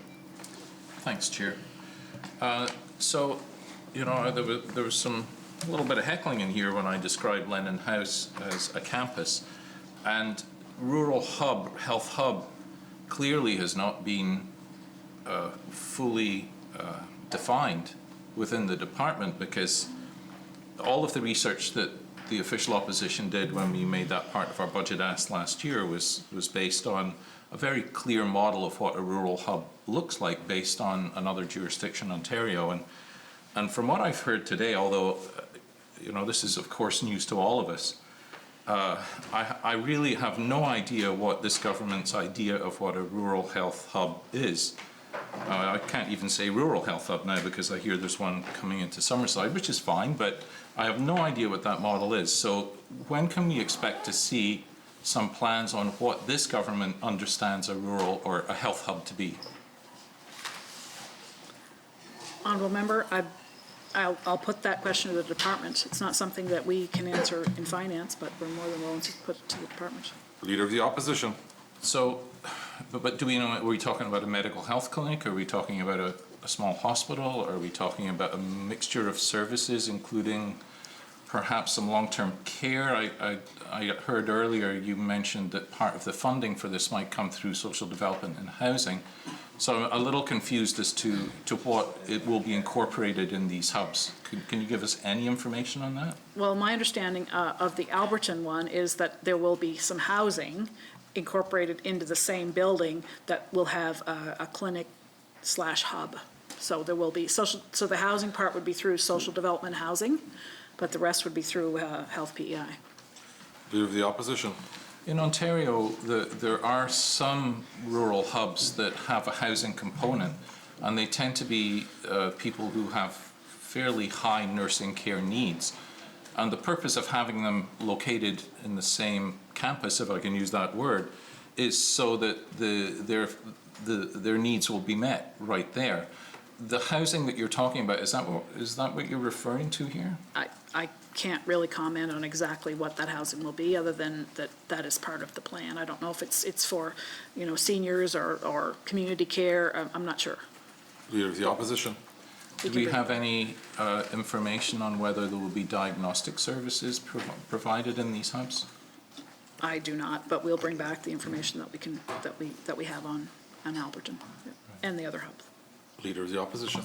So it's again, it's an example of a budget line which we are expected to approve without any sort of sense of what we're talking about here, and it's a very difficult thing for a house to do, I would suggest. So I really hope that all of the information you're going to get back to us will give us a clearer picture in this house of what we're talking about when we say rural hub or hub healthcare, and therefore whether this is something that this side of the house feels we can support. Thank you, Chair.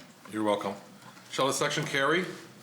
Tyne Valley Sherbrooke. So, the projects that are being funded, the repair projects, so with the 80/20 funding, how were they selected? The criteria used, as was discussed, I believe earlier, they had to be below $10 million. They had to be completed by December 31st, 2021, and they had to be part of a government-owned building. Tyne Valley Sherbrooke. Okay, so how were the projects selected? You're telling me what they needed to have, what requirements to qualify at all, but how did you decide which projects would move forward? Well, I'll just say, Honourable Member, that part of it would have been the priority put to us by education or health, and we did focus on projects that we knew there would not be funding for, so that we get our best bang for our buck. So to have that 80/20 funding for repairs to hospitals and schools, made a lot of sense, and they have a priority list on what needs to be done as far as repairs. Tyne Valley Sherbrooke. Thank you, and that does make sense to prioritize projects that wouldn't be able to access, you wouldn't be able to use this type of funding. In terms of how that priority list is developed, who decides, or how is it decided which projects will be prioritized? The lists come from staff at the Health PEI. They're the ones that know best what needs to get done at the various facilities across the network. Tyne Valley Sherbrooke. Thank you, Chair. Would it be possible to bring back more information about that other than just the staff make the list? Like how do they prioritize which projects? Were there any projects that are on that list that would have fit this funding, this amazing, 80/20 funding that weren't approved, and why? I'd just like some more clarity on that. Is that possible? And Honourable Member, I'd just like to point out that some of the projects we're putting forward might not be done through the 80/20 funding, depending on the approvals that are given from the federal government. But we are earmarking some of them as 80/20 funding, and if that doesn't work, another project will, and the work will still be done, but it might not be the 80/20 funding. Tyne Valley Sherbrooke. Thank you. So are there any projects currently listed under the capital repairs line that are not being at least put forward under that funding? Like what type of things would those be? They had to meet the criteria that Gordon had mentioned earlier, and also the criteria and the time frame to be able to get it done. That's the most important part. I mean, some of them maybe just didn't fit in that or won't fit in that time frame, so that is a number one priority, and it also had to be under $10 million.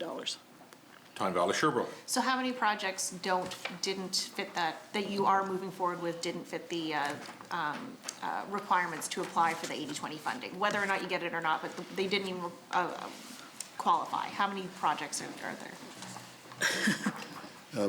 What I can say is that across, again, the health network, there's a continuous list of things that need to get done that are prioritized. The capital repairs budget for health facilities is ongoing over the 5-year plan. So they would use the ongoing funding if projects aren't completed during this particular period but need to get done. They'll get done when the next round of funding comes around. Tyne Valley Sherbrooke. Thank you, Sharon. How often is the prioritized list updated? I suspect it's continuous, but I don't know that for sure. Tyne Valley Sherbrooke. Is this a list that you would be willing to share with us? We don't have the list, but, and I would say it would be no different than, priority you have for your home. Things change in the priority list depending on whether something breaks down or something needs to be repaired immediately. So we can bring back whatever Health PEI brings forward to us. Tyne Valley Sherbrooke. Yeah, thank you. And of course, the difference here is that it's, this is public money that we are spending and it's not a personal home. So we are accountable for the money that's being spent. So I think it's a reasonable question to know what what projects are on the list and how they're prioritized. So I look forward to getting more information back on that. Different question, different topic, going back to the Alberton Hub. So can you just elaborate a little bit on the housing that will be included as part of that hub through social development and housing? What will that look like? That would be in the Department of Social Development and Housing, if you're okay with leaving it till then. Tyne Valley Sherbrooke. So how much money is budgeted for the project in Alberton by department? Or Health PEI versus the Social Development and Housing? The project budget for the Alberton is $3.7 million. Tyne Valley Sherbrooke. That's the whole budget, so how much is going to be through Social Development and Housing and how much through Health PEI? Well, that's the Health PEI component That's of just the the Health PEI, project. so I wait to find out the second half to be continued when we get to that section. I can flip forward if you'd like, but It's okay. I'll ask later. That's good. So you didn't have a lot of information about Montague. Do you at least know if there is a housing component to the Montague location? I don't believe so, but again, I don't have it with me, so Okay, that's something I Tyne Valley Sherbrooke. Thank you, Chair. Sorry, I would like to know that. Okay, that's it for now. Thank you. You're welcome. Shall the section carry? Total capital expenditure, Health PEI, $28,544,100. Shall it carry? Capital expenditure, Justice and Public Safety, 2021-2022 budget estimate. Equipment. Appropriations provided for the purchase of equipment. 911 system upgrades, $150,000. Provincial Integrated Communication System, $75,000. Vital Statistics, $300,000. Court Technology, $135,000. Total equipment, $660,000. Charlottetown West Royalty. The 911 system upgrades only spent a third of their allocated budget in 2021. Was there no need for upgrades in this section?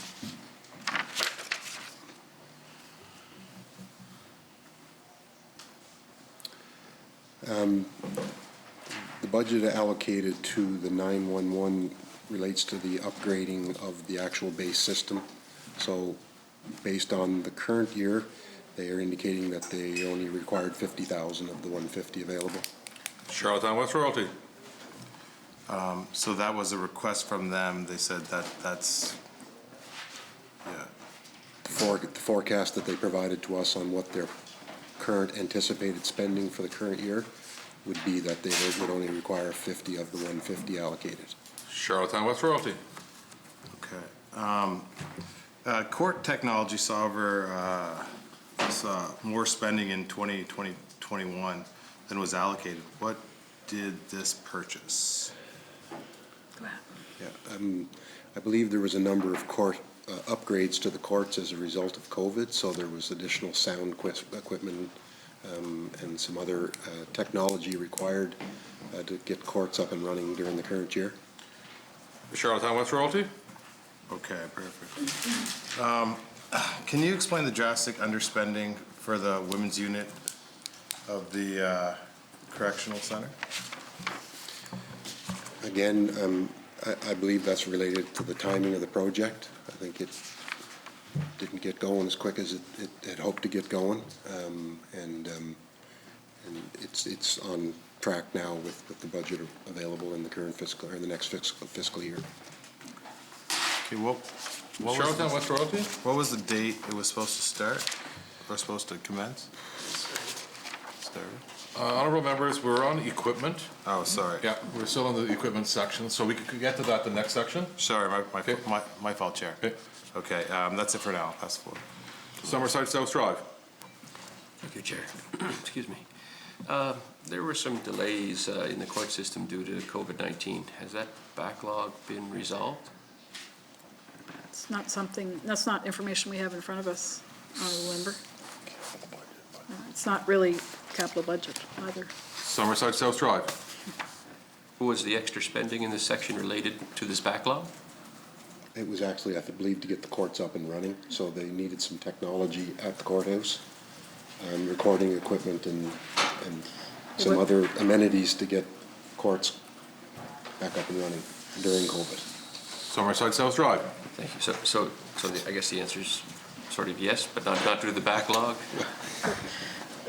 The backlog is kind of operational versus, Yeah. this is capital spend to ensure that the courts could operate. So, Summerside South Drive. Okay, that's fine for now, Chair. Thanks. You're welcome. Shall the section carry? Capital improvements. Appropriations provided for capital improvements to properties. Correctional Center improvements, $235,000. Correctional Center Women's Unit, $12,600,000. Building improvements, $100,000. Total capital improvements, $12,935,000. Summerside South Drive. There was a CBC report that spoke about how the youth correctional facility in Summerside has seen reduced occupancy, and is that still the case? And are there any discussions about repurposing the empty space there? so I didn't really hear that, so. Go I ahead. don't have any information on Yeah, that. we don't have any information on that, Honorable Member. Summerside South Drive. Okay. The women's unit, can we get an update on that project? Intervention? Intervention from the Minister of Justice. Groundwork has started last week or 2 weeks ago, Summerside South Drive. site work. Why did the government underspend in this last year's budget by $7 million? That was just answered, Honorable Member. It's because of delays with the Correctional Center. Summerside South Drive. Thank you, Chair. Yeah, I guess we just weren't to the section yet, so I thought maybe we'd do it in the proper They section answered here. anyway. Yeah, that's fine. When this project was first announced in the 2019-20 capital budget, it was originally scheduled to be completed by 2022. Why was it delayed to 2023? Honorable Member, we can bring back the information that we have on the Women's Correctional Center. I mean, I would say, again, COVID would be part of it, and I would say also probably because of the heated construction market that we've got right now, you know, those are two of the comments that I would make. Summerside South Drive. Is it still on course to be completed in 2023? Well, shovels are in the ground, so I'm assuming that, yes, it will be. That's what's in the, There is definitely some funding in 22-23, but the lion's share of the funds, 12.6 million of the project is scheduled for 21-22. 2 million 22-23. Summerside South Drive. Thank you, Chair. So I guess that could be pushed off because, you know, we're still in the middle of the pandemic here and we don't know what's going to happen, I suppose, is the answer there, huh? well, It's a little bit in, like, the lion's share is definitely in 21-22. And there is a portion in 22-23, so whether it's fully operational in 22, it's not likely if there's money in the next year's budget. and Summerside, sorry. Sorry, and the project has begun, so. Summerside South Drive. Thank you, Chair. What's the plan at Sleepy Hollow for handling female inmates until this addition is completed? It's not really something that we have in front of us. Remember, it's not part of the capital budget. Summerside South Drive. Well, there might be some capital improvements required to facilitate this. There's nothing. Nothing? Nothing that we have in front of us, no. Summerside South Drive. Nothing, okay. Building improvements, expenditures were 1.7 million over budget this year. Any reason why? Yes, there was a significant retrofit for a courthouse at Slemon Park.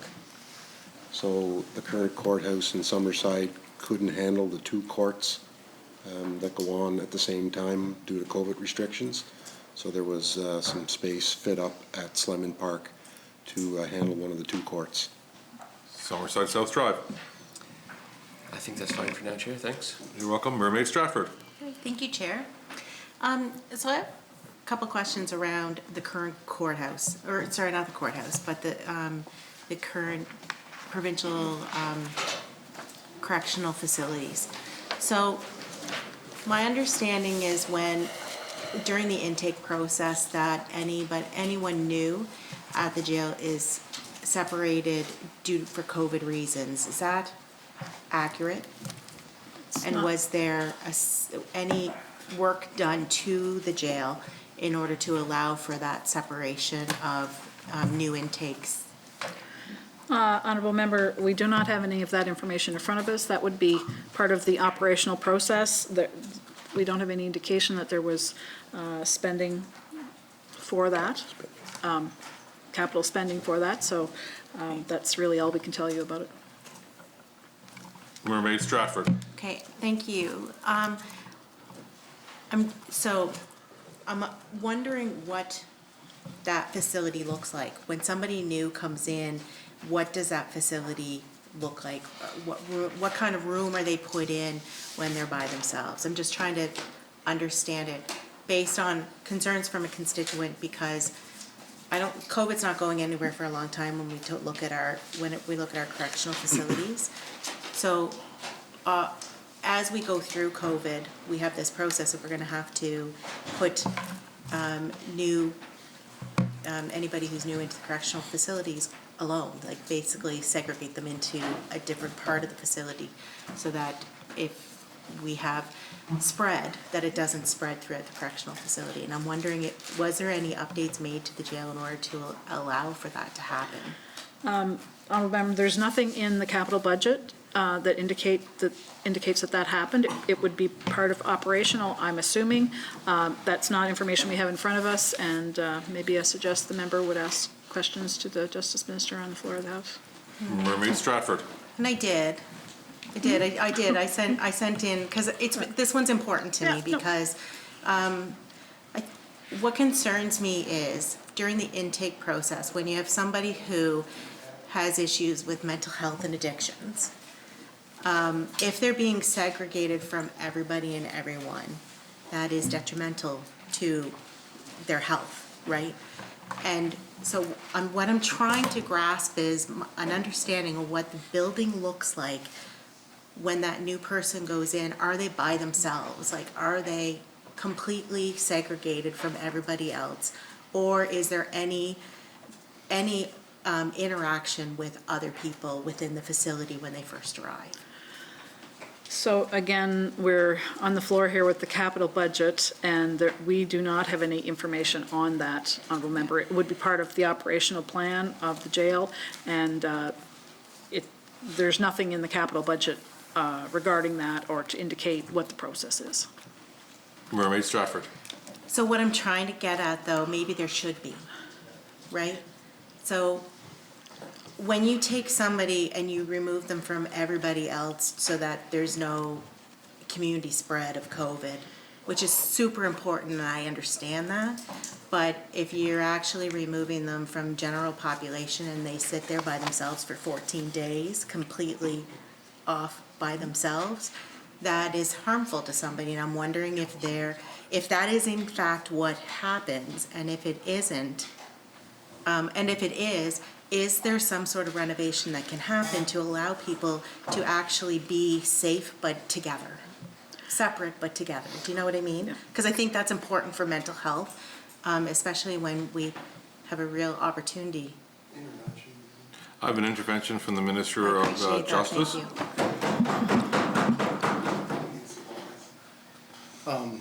you.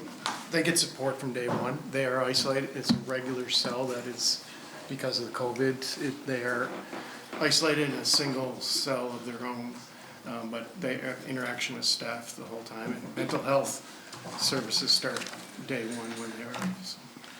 Mermaid Stratford.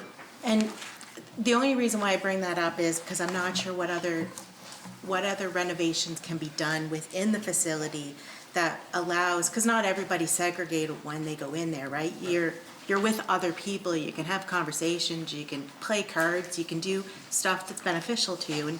And having interaction with staff, that's not the kind of interaction you would have. So I'm wondering, we've done it in so many other buildings and so many, like, you know, to allow for people to still be together but apart. Is there an opportunity to do something like that in our correctional facility so we're not segregating people for those first couple weeks?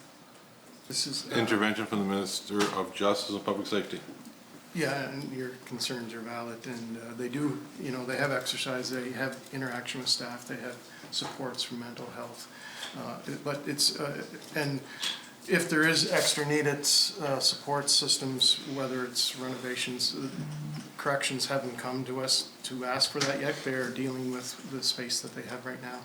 And the courts have been very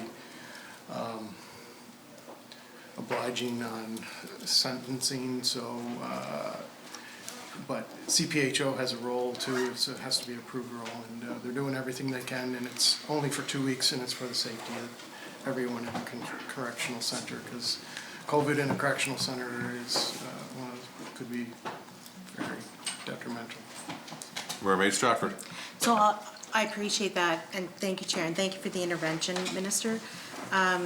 And they may not have come to you, but I'm also thinking from the actual, you know, it may not be the staff's issue, but it's, you know, those that are in the correctional facility, and I get that they're in there for different reasons. However, still, we all need to have that general interaction. So if at all possible, if you could reach out to see if there is something, you know, and I don't often ask for, can we put more into the budget? I know I can't ask for that, but if there is at all some way that we can ensure that being together while apart also applies to people, you know, where, regardless of where they are, even if it's in a correctional facility. Thank you, Chair. You're very welcome. And thank you. Charlottetown West Royalty. Yeah, so the correctional center, the women's unit, I didn't quite hear what you said the delay was first, corrections can't.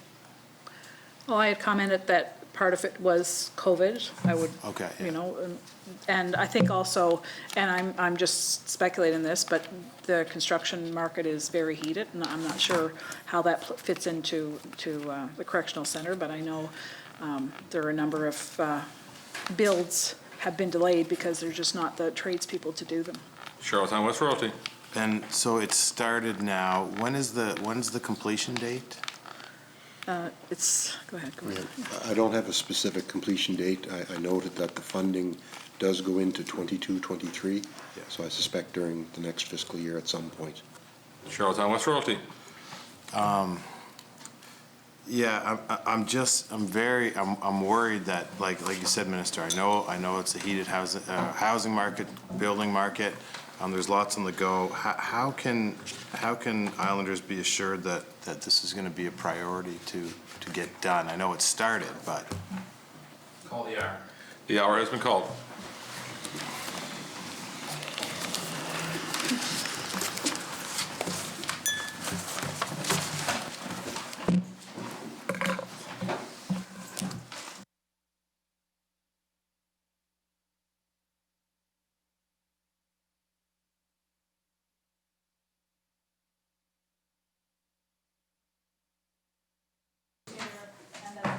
Report, progress, and beg leave to sit again. Shall I carry?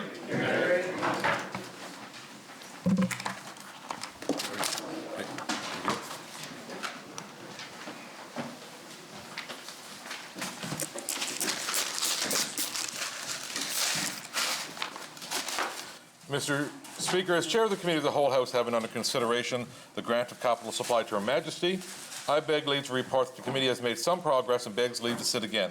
I move the report of the committee be adopted. Show to carry. The honourable member from Morel, Donna, and the Government House Leader. Thank you, Mr. Speaker. I move, seconded by the member from Charlottetown Winslow, that this House adjourn until November 27th, Friday at 10 o'clock a.m. Show to carry.